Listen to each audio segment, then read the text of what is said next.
Y'all know we're always going to hype our local theater scene, but sometimes we know people want to get away. That's why if you're headed to the Northeast, I'm going to put y'all on to the Williamstown Theater Festival this summer. From July 17th to August 3rd, among the Berkshire Mountains in northwestern Massachusetts, over 130 artists will take the stage for nearly 100 performances. Some of the offerings include a world premiere from Jeremy O'Harris, a production of Camino Reels starring Pamela Anderson and Nicholas Alexander Chavez, and a new adaptation of a Samuel Barber opera. Discounted hotel rooms are available through June 1st. Go to WTFestival.org and make your plans to immerse yourself in theater this summer. Today on CityCast Chicago, Farmers Market season is back with over 20 that kicked off this month and another 20 plus starting in June across Chicago. And that number almost doubles if we start talking about the suburbs. So how do we make the best of them? It's Wednesday, May 28th. I'm Jacoby Cochran, and this is what Chicago's talking about.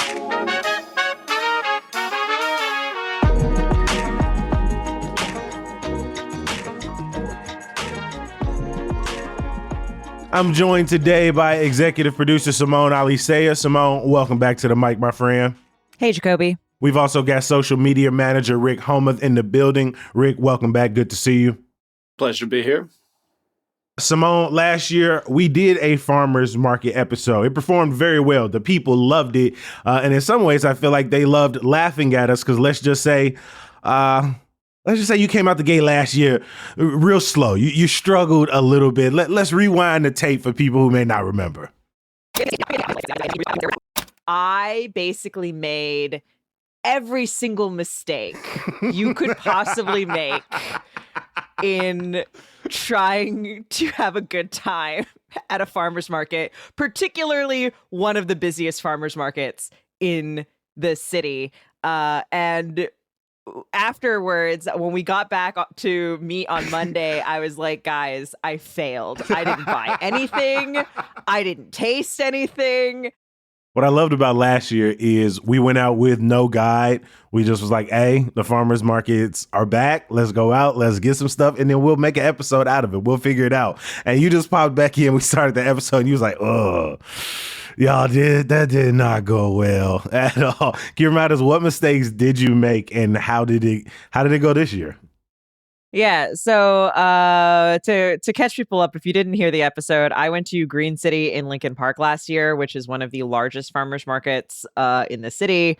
At the time, its 25th anniversary was celebrating, and the biggest mistake I made is I did not look up the start and end times of the farmers market. I thought it was going to be like a street fair where I could just kind of roll up whenever and have a good time. That is bad. Don't do that. I didn't eat or drink any coffee before going, assuming I would be able to maybe grab a bite and some coffee there. Oof. The lines were so insane that I didn't do any of that.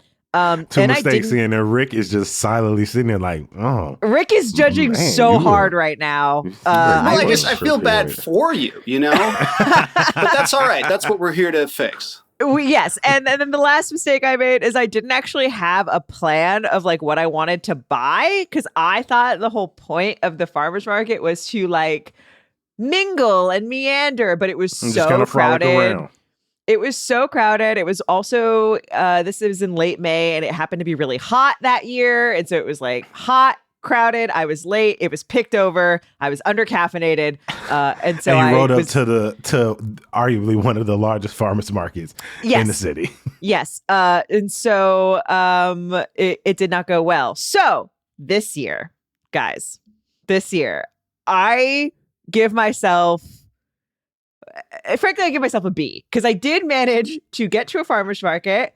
I looked up and made a plan beforehand, and I did buy things. I went to the Lincoln Square Farmers Market, their Tuesday morning market, which goes from 7 a.m. to noon. I had made a plan, and I initially wanted to go pretty early. I woke up a little late, so didn't get there until like 8:30 or 9. But I stopped at Starbucks on the way, got my caffeine, got a bite to eat, I knew I was going to I wanted cheese and bread. I got cheese and bread, really, really excellent bread from Nourish Bakery. It's like a sourdough. And then Stamper cheese. I got this like apricot almond brie. I also made an impulse purchase of some purple asparagus, which is in season. And I made another impulse purchase, got some lavender syrup from Bitter X Bitters and Syrups because the name got me. I thought it was good. Have you used either of those yet? So the syrup I gifted, to my boyfriend, and he has used it in his coffee. So therefore, success on the syrup front. It has been used. It has been used. The asparagus may or may not be wilting in my fridge, which it says that's not at that point. By the time it gets to my home, like that's not on them, right? Like they had this beautiful purple asparagus. How are you storing them? Because that may have currently they're just sitting in my fridge. There's no real rhyme or reason.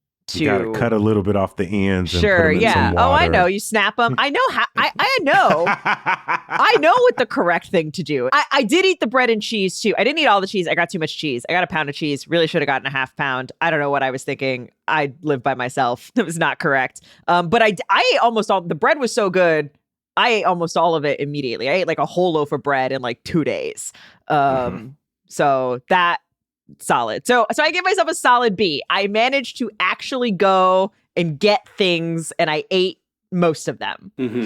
And so I didn't totally fail like I did last year.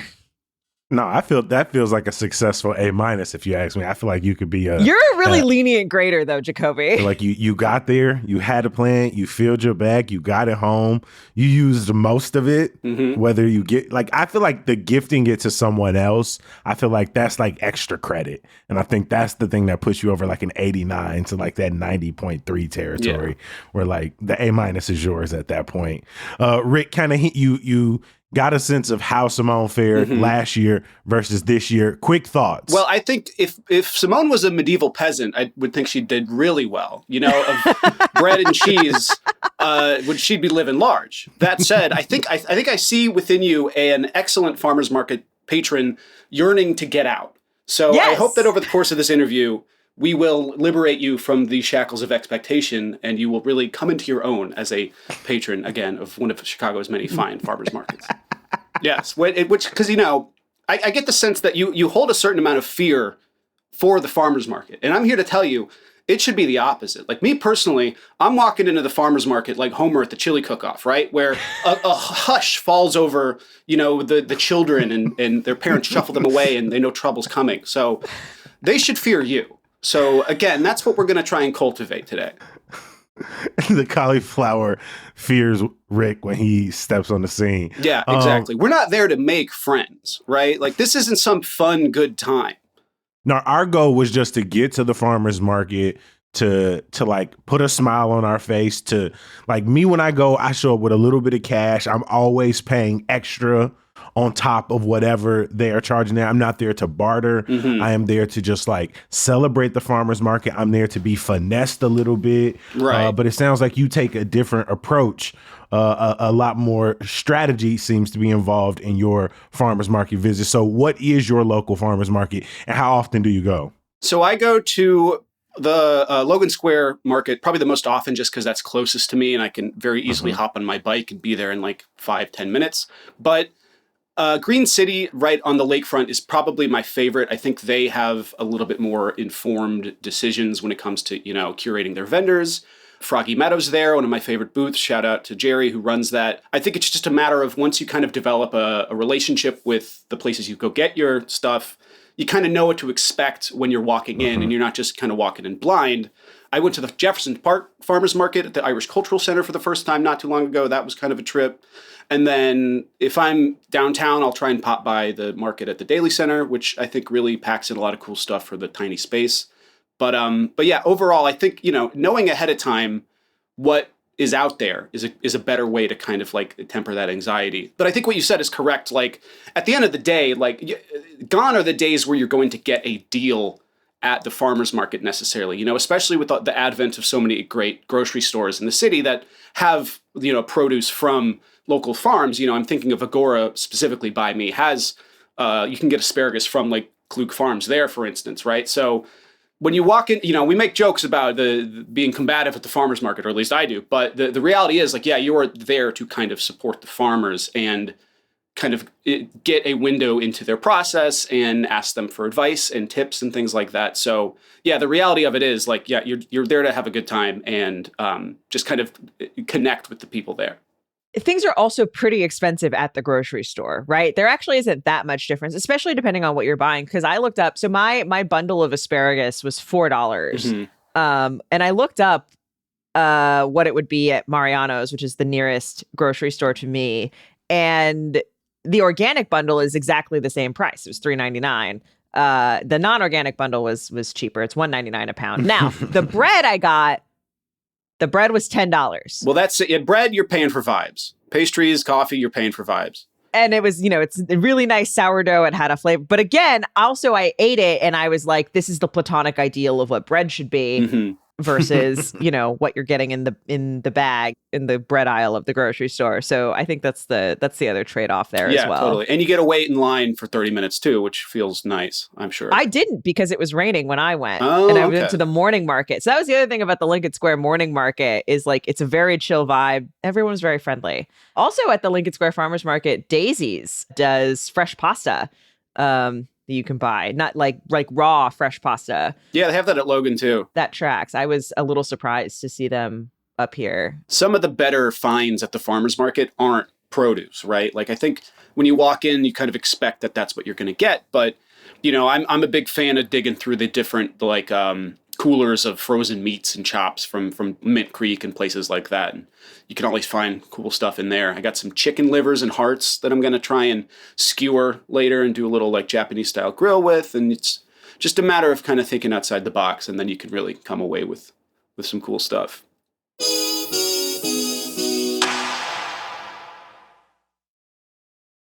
When you go to the farmer's market, what are you looking for? And, like, what are the vibes you're bringing? Are you there to socialize? Or are you there to get in and get out?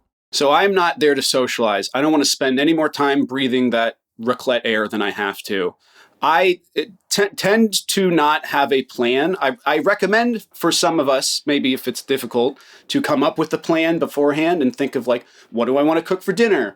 If I'm buying something, how long is it going to last in the fridge? There are some people, I won't name names, but perhaps could kind of take that lesson and apply it to their life. But I tend to like to construct meals around stuff that I find.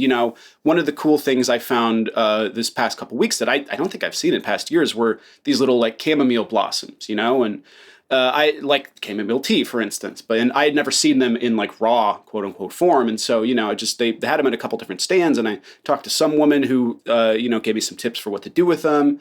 And if all else fails, they just kind of boil them in water and then make tea out of it. I wait for inspiration to strike me in the moment and then try not to get too over my skis with it. Like, the things you get at the farmer's market can supplement your meal plan. So I think that kind of alleviates some stress as well.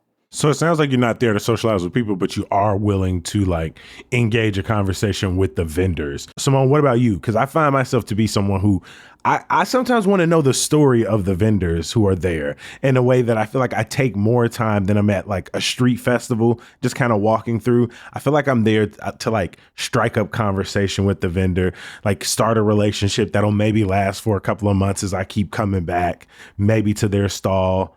I love the idea of that. I think that sounds really nice. Realistically, usually what I'm asking the vendor is I'm asking, how are you preparing this? What are you using this in? Or, like, what are you pairing with this? So, like, when I was looking at my sourdough, I was like, okay, I just bought this apricot almond brie. What's going to pair? Which bread do you like with this brie? That's the kind of conversation I tend to have. Or, like, if I'm seeing, a microgreen or, like, a piece of produce that I wouldn't normally use, the first question I'm asking is, like, what are you using this in? How do you like this? Or, like, what kind of, if you're putting it in a salad, what kind of dressing, what kind of other flavors are you pairing with this?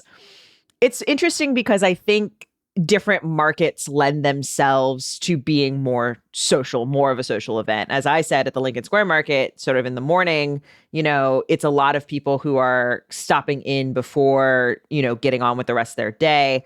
I think a weekend market like Green City is absolutely a social event. I think the Logan Square Farmers Market has become, more of almost a street fair than it is like a true farmers market.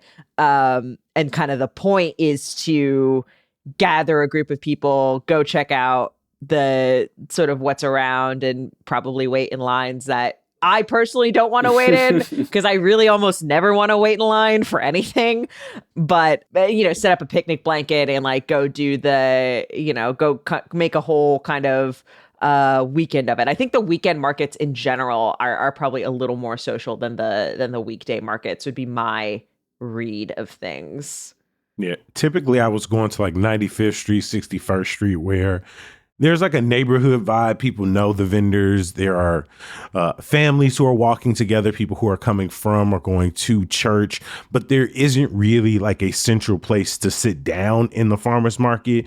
But last weekend, I went to the South Loop Farmer's Market for the first time off of Dearborn, and it's right like 2-3 blocks away. And there's like plaza seating right next to the farmer's market. So there were a lot more people like sitting down, eating their food. They had like 3 laps, bought a whole bunch of stuff, including really heavy candles, frozen sausage, fresh brownies. I am very lucky that I feel like all of the rules I set up last year, listening to your failures, I got to completely ignore this year when it's 3 blocks or less. So Simone, you managed to get something which was an improvement on last year's performance. But Rick, you have some really good tips for looking around and deciding what to buy. What are they? You can sort of focus more on the seasonality, or the terroir, one might say, of the stuff that you get from farms that are, in Michigan, Illinois, and Wisconsin. There's very easy ways to tell what's in season. I think the University of Illinois has a chart online that, has little month by month, organization of the different things you can buy and when. Ramp season's practically over, for instance, but asparagus is in full swing. You still have time to get some spring peas and fiddleheads, for instance. That said, I think it's important to also consider what's in front of you. For instance, if you see bananas at a farmer's market, those were probably not grown in Wisconsin. It's maybe an extreme example, but just think about bell peppers, for instance, or tomatoes right now. Either those were grown in a warehouse somewhere, or are not going to be at the kind of apex of their flavor. So just being considerate of things like that. And again, that's a great conversation to have with the farmer. It's one of the best, the perks of the farmer's market, for instance. Another tip I often tell people is frozen does not mean bad. In my opinion, something that is frozen when it's fresh is often better that's fresh but out of season. Berries being a good example, seasonal meats even, like goat, for instance. I think Mint Creek has, I talked to the lady there who said that they have a goat season, for instance, and it's not for another few months, but you can still get it frozen, things like that. And other than that, just focusing on things, like I said earlier, beyond the produce. I really like the French guy who shows up at Logan, Chef Didier Durand, who has cool things like pâtés and different vichyssoise and all. He has the really good frozen cassoulet that you can buy, and just interesting things like that you might not otherwise buy and take home, but gives you a reason to kind of consider. And then my final tip would be, when all else fails, follow the lead of restaurants you trust. We're in an age where farm to table is a big thing, but beyond that, chefs on social media often post a lot about farmers with whom they have a relationship. I'm thinking of Obelix in River North, posts a lot about Klug Farms, which has a booth at a lot of markets. Froggy Meadow, which I mentioned earlier, is trusted by different Michelin star chefs. And so kind of taking their tips and trying to implement it in your own life, I think is a really good way to make your farmer's market trip foolproof. I think there are a few things that when you get them at a really high quality, even if you're paying more, improve whatever it is you're making so much. So I think butter is one of those things. I think bread is one of those things. I think meat can be that way, depending on kind of have to really talk to the butcher, to the farmer, to kind of get a sense of what it is you're using it for. If you get a heritage pork, as opposed to something that has been bred to be the other white meat, quote unquote, then that will taste miles different than anything else you've ever had. Yeah. Yeah. And then sometimes you get into the debate of like, oh, if you have really nice butter, should you just be putting it plain on toast or whatever so you can enjoy the butter? Or like, should you be cooking with it, making your sauces with it? I think you should use nice butter for everything, personally. Absolutely. So why not? But that's a very good point where sometimes the most simple preparations are the way to go. And if you just buy a vegetable at the farmer's market, frankly, you might not taste the difference if it's stewed into a sauce and tossed in pasta versus if you just kind of lightly grill it with salt and your nice butter there. So I think a lot of people, they walk away from an experience like that thinking, oh, this tastes the same as something I could get at Jewel. And it depends very much on how you prepare it. So if you really fixate on the simple preparation, I think you'll get a lot more out of it. Try to create meals out of all of the farmers market's ingredients. If it's a cream, a butter, a bucatini, maybe a steak or something, I try to incorporate all of those ingredients into a meal. I can't say at the end of the day if it tastes much different, but I do like the process of feeling like I just did my own farm to table. Like I saw the thing through. And so that always feels like a small pat on the back. Rick, I feel like no, let's hear it. I can take it. I think you are underselling your opinions on the street fairification of Chicago farmers markets. Okay, I mean, yes and no, right? Like, I think in a perfect world, yes, the farmers market would be just farmers, but the returns have diminished somewhat, right? And I think we've kind of established that many of us are out here more to catch a vibe than anything else. In many ways, I don't mind like the farmers market becoming a more social event. Like even as I was out at the South Loop Farmers Market, when I've been at the 95th Street Farmers Market, like I see like I see the farmers market uniform more than ever, like the tote bag and the bandana around the neck, and people who are not buying a single thing and spending no time at the stalls, who are just there to like bump into friends or to sit down and drink a coffee that they brought with them. And ultimately, I don't mind that. I appreciate that the farmers market has become a third space that it is. I was going to the farmers market back in like 2015, 2016. I felt very overwhelmed by the farmers market. And I appreciate that now, and not just through experience and time spent, do I feel more like a veteran, but I feel like the fact that there are more people there just to socialize, it's kind of taken some of the pressure off of the farmers market a little bit. For me, I think it's like, I actually think there's something really nice about, an outdoor market where all the vendors, more or less, the vast majority are local, regardless of kind of what it is they're selling necessarily.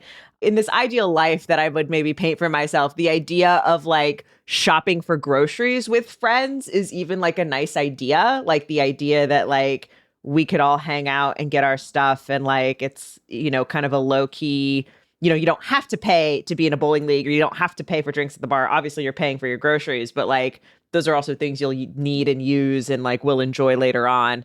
And so there is kind of this sort of return to like community, I think, in a way that the farmers market can bring at its best. I think for me personally, I have just so much anxiety about doing things correctly that like that level of getting to like, hey, come with me to the farmer's market while I buy some asparagus that I may or may not eat because I don't know if I have time to prepare it or can't think of how, or I'm too tired. You don't want anybody looking over your shoulder going, oh, you're going with those squash, huh? Like I'm not here for the judgment. And I don't know why I think that would be the case. I don't know is there anyone out here at farmers markets judging you for what you get? Is that really Catch a me on thing? the wrong day, and maybe me. That tracks, right? Yeah. That tracks. It felt like everybody in there, like every vendor was on their game just for the prospect of getting more, but it also feels like their engagement with you, they don't assume that you know what the hell you're talking about or looking for. Everybody gave off a thank you for stopping by, spending a little bit more time with me energy. And maybe that also is a consequence of the number of people who are just like browsing from a distance, right? Besides buying typical produce, flowers, bread, cheese, what else is a farmer's market good for? We all have different relationships to socialize in there, but what else do you think they bring the city?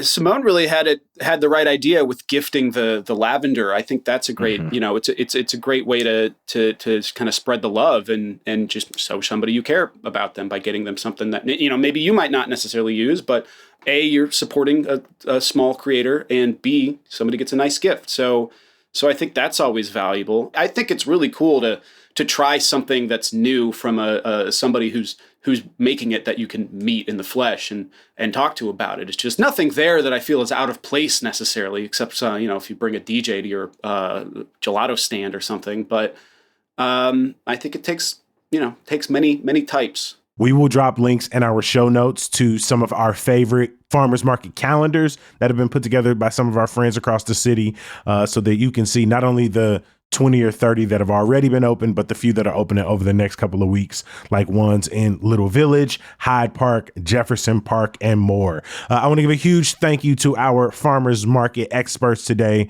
Executive producer Simone Alisea, I'm proud of you, my friend. Hey, thanks. Only onwards and upwards, right? And social media manager Rick Homuth. Rick, thanks for making time. Thank you. I'm sorry. Karaoke Storytellers is back this weekend at Park West in Lincoln Park, and we got a great show planned for everybody featuring Al Scorch, Trejay, Ryan Cashman, and Seema Cunningham, and you. Yes, you listening. If you come to Karaoke Storytellers, we are taking 2 audience volunteers, and so you get an opportunity to tell a story and sing a song in front of a packed Park West crowd. Please join us. We'd love to have you. We'll drop a link in our show notes. As always, I appreciate you for listening, reading, for making time whenever you make time. We're going to be back bright and early tomorrow. We'll talk to you then. Peace.